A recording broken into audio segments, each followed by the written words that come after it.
are here because we want to introduce the world to a show that we're going to have on YouTube.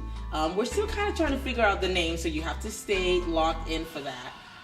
But today we want to introduce ourselves, and we have a couple of questions we're going to ask each other, and we want you to tune in and get to know us more because we have wonderful things to bring to the city of Oklahoma, and we're bringing a love for food to you, but on TV.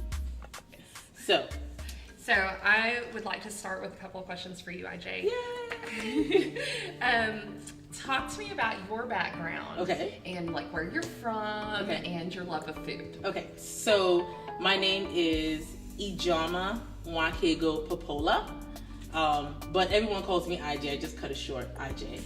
And I am Nigerian American. My husband is a serviceman, so I'm a proud military wife.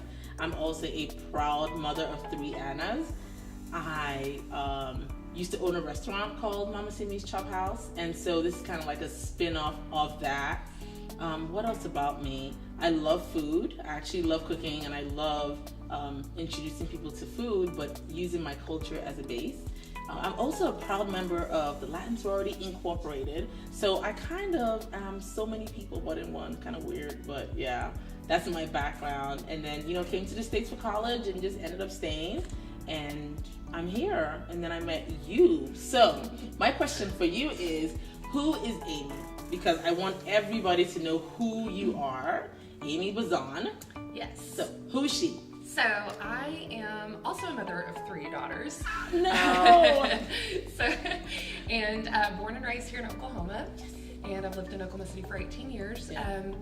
Just have had this lifelong love of food. Nice. Started when I was a child with my grandmothers in the kitchen, with my mother in the kitchen, with my aunts in the kitchen, and just learning to cook just home style food, comfort food, that type of thing. Then I married my husband. Yeah. And our last name is Bazan. Bazan. And that is Spanish. Oh, yay. I know. So, I told you. So that's the Latin connection. I know. I we told do y'all. have a Latin connection. I love it. So we do have a love of Latin food. Nice. So we've kind of explored that culture together. And his mother was from Vietnam, so she's Vietnamese. And she taught me this whole other realm of cooking that I never knew. And so I just have this really diverse, input into my life of cooking. And it's really just made me fall in love with it. And it'll be lifelong. I love that. Yeah. You could tell like your love for food and the love for different types of just spices probably, right? Yes, I am a heavy spice girl. Yes. You see why she's my girl? You see why? Okay. I love it. Okay, so the second question for me. Okay, so I am a soup lover. Oh. I love a good soup. Okay, I have a saying about a phenomenal soup. Okay. It is called, "This is a soup for my soul." Okay. So my question is, what is your soup for your soul? What is my soup for my soul? Okay, it's funny you say that because I remember when we had the restaurant, we would have our soups and they weren't like chicken noodle soup.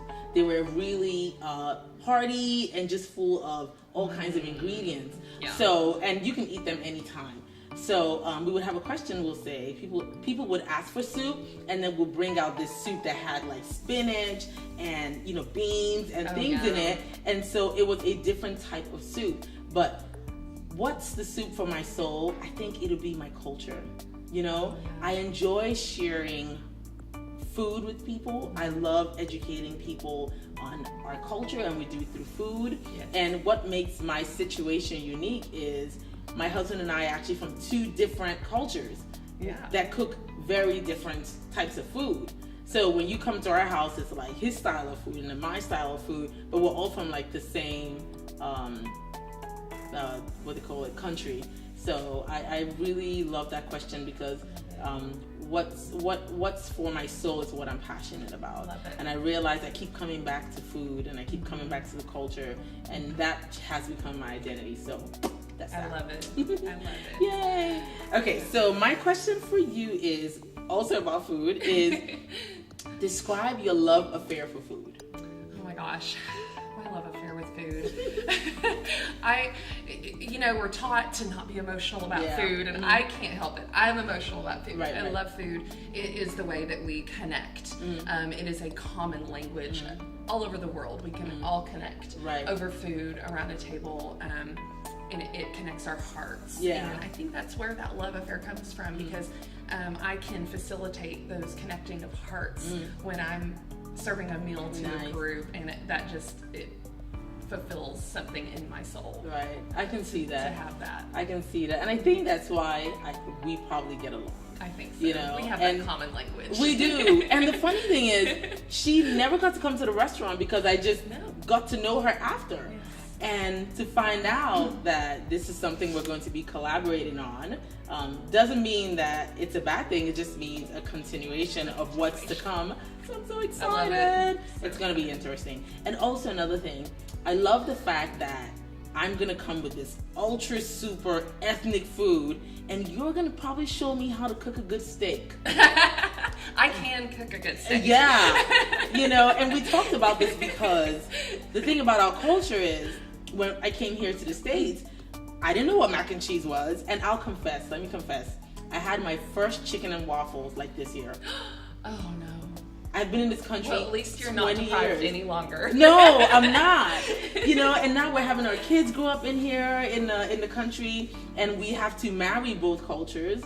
And I want them to have a Thanksgiving meal with a turkey and some green beans and the cranberry stuff. We can't see always that in our near future. Exactly. We can't always have like fufu and things like that. So, IJ. Okay. Besides your own very strong culture of food that you bring to America and to this beautiful table that we are going to share in the future. So besides that, what is the most influencing culture and food that you connect with the most? Okay, the most influencing culture and food that I actually connect with is British food. Interesting. Yeah. And because, we're all connected, and back then, the Brits came to Africa, and they introduced us to different foods, different culture, and even Christianity if we plug that in. So when they came, they really left a lot of their cultural influences, especially with the spices that they got from Asia. They brought that back with them. And so something that's famous to us is the meat pie. Well, the British and the Scottish have meat pie. Something else is the Scottish egg. We call it Scotch egg. They brought that down. So there's a huge influence there. And then of course English. Yes. We speak English, but we speak English with almost like patois. We speak it with a broken English. So you can hear a West African talking or a Nigerian, and we're speaking English, but it's just really broken and chopped up, and we understand each other, but it's actually English. So that's a big influence, and I love the British culture. There's a lot of things we do share. So yay, love it. Okay, so my next question, my third question. We're almost done. I'm loving this. Okay, what's the first dessert that you ever made? Oh goodness. Okay, so the first dessert that I ever made, this is going to be funny. Okay. Was probably Jell-O. So my dad. I think I've made Jell-O like 3 times. I know. Sorry. I need to really get my American card. Don't pull it. 3 times. I'm a little embarrassed that that's my answer. But it's so funny. My dad loved Jell-O. Okay. And so we loved Jell-O and pudding. And, I would talk to my mom and I'd say, you got to make these dirt cups, and so we'd make the pudding with the crushed Oreos and the, gummy worm coming out of the top. We loved that, and that was something that as children we could make. Okay. Now as I got older, probably my favorite thing for my mother to make me was a red velvet cake from scratch. Heaven. Oh my gosh. But I'm telling you, this trend of red velvet holds not a thing to my mother's red velvet cake. Not a thing. Okay. It's homemade or nothing. So that's probably my first favorite dessert. The chocolate and the cream cheese, and it's all just beautiful and lovely. So my husband loves the red velvet. So who are we gonna bring to our house? Is this girl right here? She's gonna whip it up. Okay. All right. I will try to do my mother justice. Yes. Okay. So I think it's your question. Yes. Okay. So IJ, we know you owned a restaurant. Okay. talk to me about the restaurant and tell me about what that meant to you. Okay. And how you still feel connected to that. Okay. So, where's the couch? She's gonna be my counselor. Okay. So, I did own a restaurant. Super proud of it, and I'm so thankful because Oklahoma really supported and backed me up with this restaurant. I mean, 75% of our customers were native Oklahomans, and they were ready to try new foods. So I'm really connected to that, and I really love that because coming, as a military spouse, we keep moving, and so we came here, and that was really the bridge that got me into, the Oklahomans and the culture and just, the people. So what I loved about it is sharing our culture and seeing how open they were to receiving that. So had to close the restaurant because I saw myself shifting in a different direction because, I went to school for film and theater, and I was like, there has got to be a way I can marry this. And so I had to go back to the drawing board. And FYI, food for thought, if you ever need to go back to find yourself, it's okay to do that. Yes. So I did that. We're both kind of doing that. I know right we now. Are. It's kind of interesting that we're in the same season. We need to have more right of these we right do. here. I love it. Do. We need to have a podcast or something. It's coming. Okay, so, and I met you, and Amy's like, you can't just give up, and I'm like, I think I have, but seeing that it is something that I can do on television, actually show our customers and other people how we cook the food so they can make it at home. Yes. So that way, if we're closed, what do we do? Where do we get our okra? Or where do we get our fufu? Or where do we get our jollof rice or something? So that's what I want to do. And I think it's going to be good because I think, I'm really going to learn from you as an American. And I mean, I'm going to learn from you. I know. You're going to teach me glorious culinary like global arts. cooking. And I think it's really where we're at, like as a universe, and people. Yes. It's this big melting pot that's like, okay, well, you don't have to be here and I don't have to be here. And we can all be on the same table and share. I love it. I don't know. I love it. Okay. Wonderful. So, yay.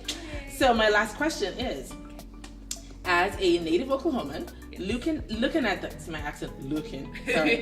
native Oklahoman, looking at the progression of food, okay, here in the city of Oklahoma, what is your view on the growing food culture? Oh gosh. Like or dislike? Oh, I love it. Okay, so my view on the growing food culture is we've kind of watched Oklahoma City turn into this really this wealth of of culinary arts. We have all of these beautiful people that have come and brought their gifts to Oklahoma City, and I feel so blessed to get to be here to see it all kind of coming to fruition and to connect with all of these different cultures and people, including you, just to bring it all together. And I think I'm just really proud of Oklahoma City. I think so too. For embracing all of this new food culture, and just hope to dig into that more and more. Yeah, I love it. I'm so excited. And honestly, we want you to stay locked in because we have so much to bring to you. It's going to be exciting. We're going to explore the city of Oklahoma and beyond. And we thank you for all your support. So just stay tuned. Yeah. Bye.